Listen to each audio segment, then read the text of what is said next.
بسم الله الرحمن الرحيم. السلام عليكم ورحمة الله وبركاته. الحمد لله رب العالمين، والصلاة والسلام على سيد الأنبياء والمرسلين وعلى آله وصحبه ومن استنى بسنته إلى يوم الدين. اللهم اجعلنا منهم ومن الذين آمنوا وعملوا الصالحات وتواصوا بالحق وتواصوا بالصبر، آمين يا رب العالمين. ربنا هب لنا من أزواجنا وذرياتنا قرة أعين واجعلنا للمتقين إماما. I want to start by making a request in the spirit of the subject that we're dealing with. At the end of my speech, some of you might feel obligated, even out of a sense of what you've been doing already, to applaud. I don't think I'll benefit much from your applaud, even though I appreciate the gesture, but I think I'll appreciate more if you just make dua for me and my family. So that would be a favor that you would do for me and for all of the noble scholars that are here that have presented. And if you've benefited from them, then absolutely make dua for them and also make dua for their families. I have very little to add to what's already been said in regards to this awesome subject, but I do want to divide my conversation with you into two parts. The first of them is something about my personal life, something that has to do with dua that I want to share with you, and it's not really as out of a spirit of boasting or exposing, but really I think it's something that many of you probably can relate to and maybe find even encouragement in. And then I want to share with you my favorite dua in the Qur'an, inshallah ta'ala, and those are the only two things I want to do with you guys today. I was about almost 20 years of age and I absolutely head over heels fell in love.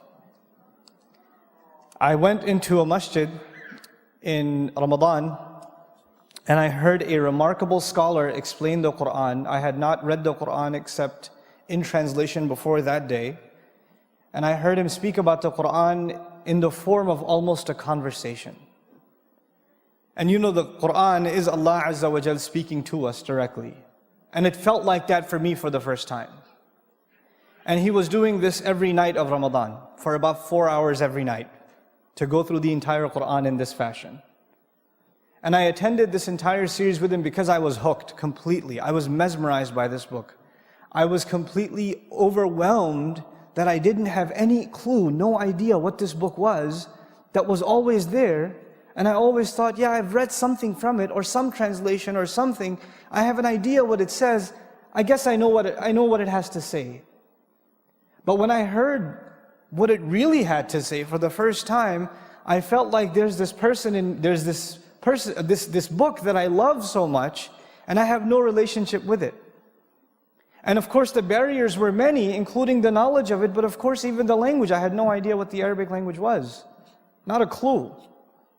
The only thing I could do at that time, you know what it was? Is to make dua. So I just asked Allah something very simple. I didn't even know how to ask it in Arabic or anything. I didn't know any du'as by heart. So I just asked Allah, oh Allah, I love your book. I love your book. And I'd love nothing more but to learn it and to teach it. Just make it easy for me to learn it. And make it easy for me to teach it. Because I love your book. That's all I asked. And I swear to you by Allah, I am a terrible student of anything. Terrible. I mean, especially languages. I'm absolutely horrendous. I was not a good student in college.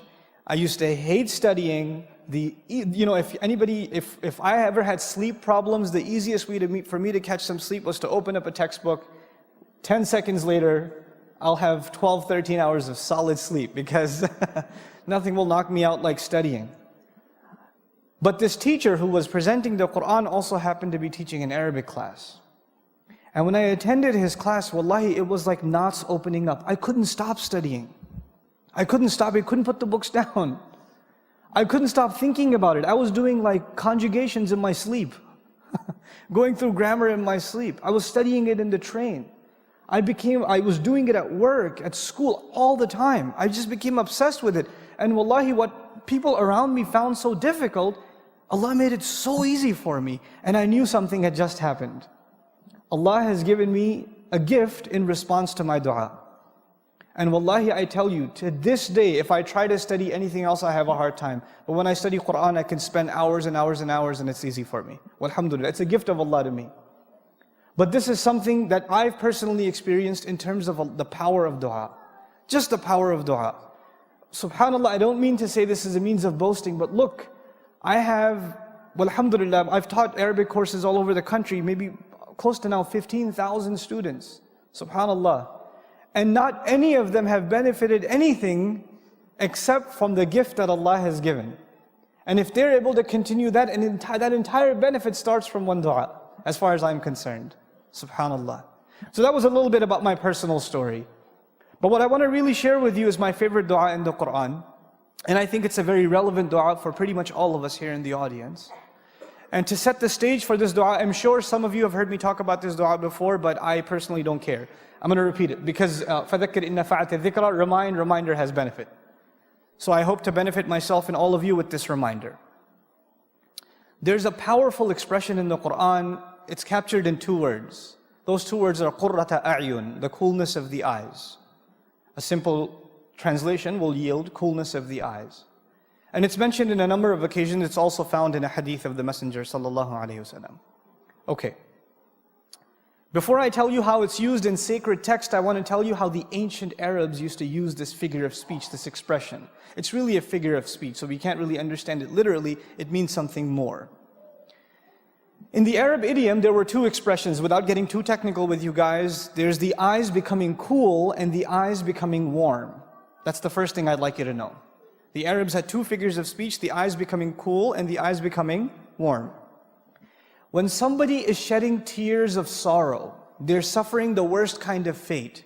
They are in deep depression and sadness and calamity. Then when you would look at them, the Arab would say at least, his eyes have become warm. One of the worst curses, you can curse upon someone in the Arabic language, in ancient Arabic, أَثْخَنَ اللَّهُ عَيْنَهُ, may Allah make his eyes warm. Means may he suffer the worst kinds of sorrows in his life. The exact opposite is what? The eyes becoming cool. For your sorrows, for your sadness, for your pains to be removed completely, and for you to feel peace and tranquility and joy like nothing else.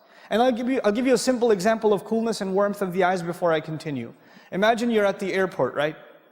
And there are 2 pairs, there's a pair of a mother and a son, and another mother and another son. But this mother is saying farewell to her son. He's flying off somewhere. And the other mother is greeting her son, who flew in from somewhere. And both of the mothers are crying. But one of them, their eyes is cool, and the others, the eyes are warm. One is shedding tears of joy. She sees her son after many years. She's crying too, but these are eyes becoming cool. The other's letting go of her son. These are what? The eyes becoming warm. You understand the difference? Right? Now, another, a few pieces of context before I go further. The poet in Arabia says, the eyes of my tribe will remain warm. And he's actually an assassin also. Yeah, poets are assassins. It's kind of an Arab thing, I guess. But so he's waiting on a sand dune, waiting to kill the tribe leader that has offended his tribe. And he makes poetry in the meantime. I guess he's got a lot of time. So he says, my tribe's eyes will remain warm until my dagger isn't warm with his blood. In other words, when I kill this guy, then my tribe's eyes will become cool. The rage, the frustration, the humiliation they feel will only disappear upon this guy's death. That's what I'm here to do, to cool the eyes of my tribe. You understand? So it's a means of relieving frustration and anger and ill feelings. That's how in which context it's used. But then there's a final context that I want to share with you in Arabic literature, where this expression is found. It's very beautiful, actually. The Arab used to travel in the desert, and there's a sandstorm. And in a sandstorm, the Arab would, wrap his face up, because obviously your face is being pounded with sand. Now the camel on which he's riding, Allah created the camel in a magnificent fashion. The eyelids of the camel actually trap sand and drop them. It doesn't even have to blink. It's got a screen in front of its eyes that captures sand and drops it. We don't have that, that screen system in our eyes, but the camel does. But now the rider, he can't afford to cover his eyes, can he? Because if he covers his eyes, what's the problem? He doesn't know where he's going. So he has to keep his eyes exposed. And so finally he finds a cave. He finds some refuge. And he says, interestingly, my eyes have finally become what? Cool. In other words, in literature, we find the precedent of the eyes becoming cool equated with finding refuge from a storm. Finding refuge from a storm. Now I've set the stage for you for what this expression stands for, but I still haven't told you my favorite dua, though I recited it in the beginning. This is at the conclusion of the 25th surah of the Qur'an. Allah Azza wa Jal says, Rabbana, He tells us to say, وَالَّذِينَ يَقُولُونَ, those who say, رَبَّنَا هَبْ لَنَا مِنْ أَزْوَاجِنَا وَذُرِّيَّاتِنَا قُرَّةَ أَعْيُنٍ وَجَعَلْنَا لِلْمُتَّقِينَ إِمَامًا. Our Master, our Lord, gift us, grant us. You know, in Qur'an we find atina, give us, a'tina, to give a grand gift, but gift us, an unexpected gift, a beautiful gift, hablana. This is a gift you're asking Allah to give you. And lana is muqaddam, this prepositional phrase is brought earlier, especially for us. We're asking for a special favor to Allah. And what is this favor that we're asking Allah Azza wa Jal? Grant us from our spouses, and not just our children, which is awlad, dhurriyatina. You know, wa dhurriyatina, future generations of us. In other words, you're not even asking for your immediate children, but your lineage from, for generations to come. Grant us from all of them coolness of eyes. Make our eyes cool by means of our spouses and by means of our children. And I say this is my favorite dua for a reason. One, I'm married and I do have children and a spouse. But two, all of us have to appreciate the power of this dua because of the crisis of the world today.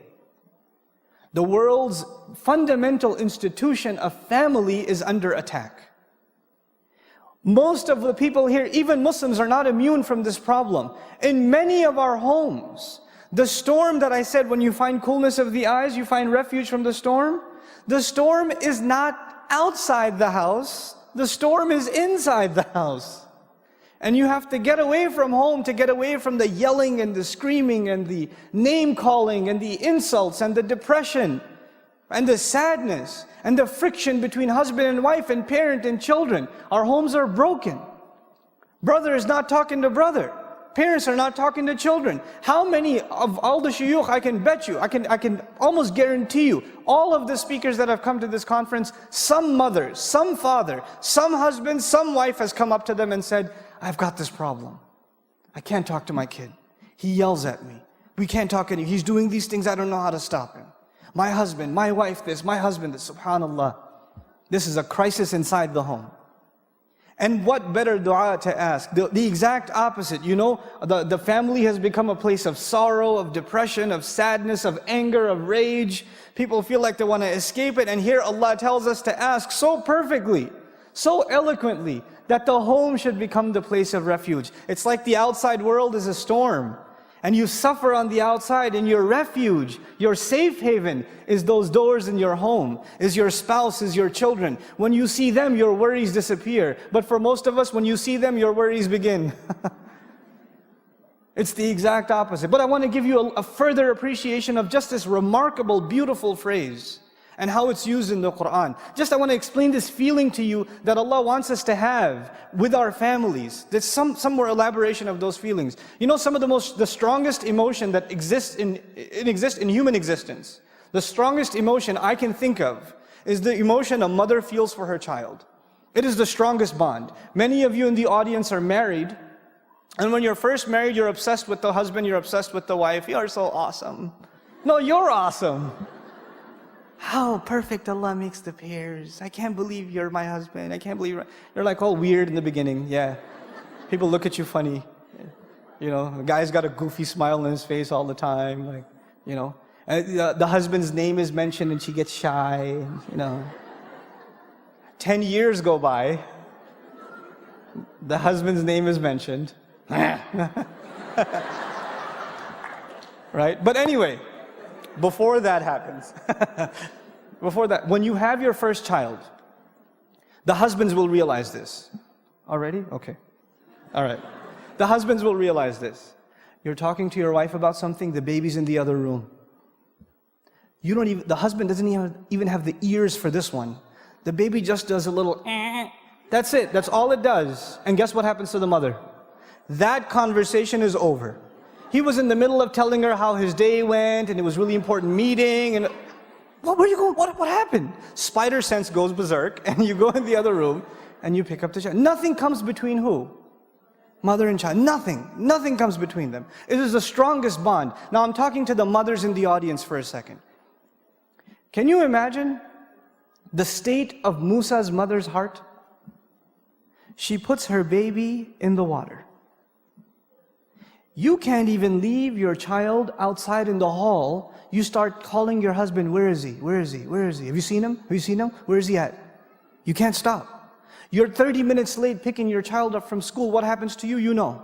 I know, because I've been late picking up my kids from school before. So I know what my wife goes through. You didn't make it to the airport in time, right? You haven't seen your kids. You know, even mothers, they're in the home and they can't see the child. Where'd you go? Abdul Kareem, where are you? I'm in the bathroom, Mom, relax, I'm here. But there's this desperate, can you imagine her feeling? She's putting her child in what is apparently certain death, because what's behind is even more graphic. So she's in this desperate situation. Does she know what happened to the child? She does. Can you imagine not knowing what's happening to your child after you know that they're in a dangerous situation? Can you even imagine? Subhanallah. And on the other hand, I want to give you two women's scenarios. On the other hand, and I promise I'll try to finish within 5 minutes, there's another woman who's in a storm. In the same story. She's married to a really bad guy. What's his name? Oh yeah, Fir'aun. And you know, sometimes women are in a difficult domestic situation, and usually in a society like ours, you can call the domestic hotline, you can call the cops if there's abuse, whatever. Now we don't know if there's physical abuse, but the Qur'an certainly indicates psychological abuse, so much so that she has to ask for rescue, right? She's in this terrible marriage and she can't even call the cops. Well, why not? Because he owns the cops. She can't complain to the government because he is the government. She's got nowhere to turn, so the only place she can turn is who? Allah. She's in the middle of this storm and she can't find a refuge. But when this baby washes up, you know what she says? Now think about this. She picks up the child and she says, قُرَّةُ عَيْنٍ لِي. He'll be the coolness of my eye for me. He will be my refuge from the storm. He will be my only source of joy because I'm in the middle of sadness. She's with this child, this motherless woman, this childless woman is with this child now, and all of a sudden all her problems disappear. That's her first reaction to this child. Subhanallah. And on a separate note, she said, Li walak, and that I won't discuss with you, but she separated herself from Fir'aun even in that. He'll be the coolness of my eye for me and even for you. Even to Fir'aun. But she didn't say for us, because she doesn't even associate herself with him. Subhanallah, radiyallahu anha. Now, one more thing. One last thing. Just about this coolness of the eyes. And why this dua is so beautiful and powerful and eloquent. You know, when a mother has lost her child, which in this case she has, and she is reunited with her child. Can you imagine the feeling of a mother whose child was lost and then she was reunited with it? Can you imagine the tears of happiness? Can you imagine that emotion? Now understand how Allah describes that emotion. Allah tells His favor to Musa alayhi salam. He says, فَرَجَعْنَاكَ إِلَىٰ أُمِّكَ كَيْ تَقَرَّ عَيْنُهَا وَلَا تَحْزَنْ. So we returned you to your mother, so her eyes could become cool. So her eyes would, Allah is describing the most amazing joy, the most amazing relief, the most indescribable feeling in the heart of a mother. And what expression does He use? The coolness of the eyes, to depict that powerfully. And so we ask Allah, give us from our spouses and our children coolness of eyes. That's what we ask Allah. When somebody said, I want to get married, go further. Not just get married, I want to get married to a spouse that will cool my eyes. That I'll be the coolness of their eyes and they'll be the coolness of mine. And Allah Azza wa Jal took the dua further. And then we understand why talk about future generations. And I'll conclude with this. وَجْعَلْنَا لِلْمُتَّقِينَ إِمَامًا. And make us leaders over those who are cautious, conscious, fearful, pious, righteous. Those who are fearful before Allah. And you know what that makes you realize? It makes you realize your relationships right now aren't just about you. You're setting a precedent in your family for generations to come. So when you are not acting as good husbands and good wives and good parents and good children, what are your future generations going to be doing? And who's going to be answerable for that negative trend that was started by you? Who's going to be answerable for that? So it's an intelligent dua that we should find coolness of the eyes not only in our immediate family, but the future generation should be people that are righteous too. Because when we're raised on Judgment Day, we are imam over the entire family, whether they were messed up or not. So we better ask for the kinds of people, if they're underneath us, not those who are dragging us down on Judgment Day, but those who are elevating us. And we beg Allah that He give all of us those kinds of families. So the biggest favor you can do to me and the scholars here, because none of us are immune from this. This dua is something you and I, everyone, every Muslim, and this is even something that non-Muslims need today. They have no peace in their families. So I beg all of you sincerely that we all make this sincere dua to Allah. Yes, I know time's up, 0 minutes. Yeah, 0 minutes, really nice. رَبَّنَا هَبْ لَنَا مِنْ أَزْوَاجِنَا وَذُرِّيَّاتِنَا قُرَّةَ أَعْيُنٍ وَاجْعَلْنَا لِلْمُتَّقِينَ إِمَامًا. I sincerely pray that Allah Azza wa Jal gives all of us and makes from our spouses and our children those that are the coolness of our eyes, and that He makes us an imam, a leader over those that are pious and righteous. May Allah forgive all of our shortcomings, accept all of our dua, and make the means of our forgiveness easy upon us. But this is once again at the end of Surah Al-Furqan. Barakallahu li wa lakum fil Qur'an al-Hakim wa nafa'ni wa iyyakum bil ayat wa dhikr al-Hakim. Wassalamu alaikum wa rahmatullah.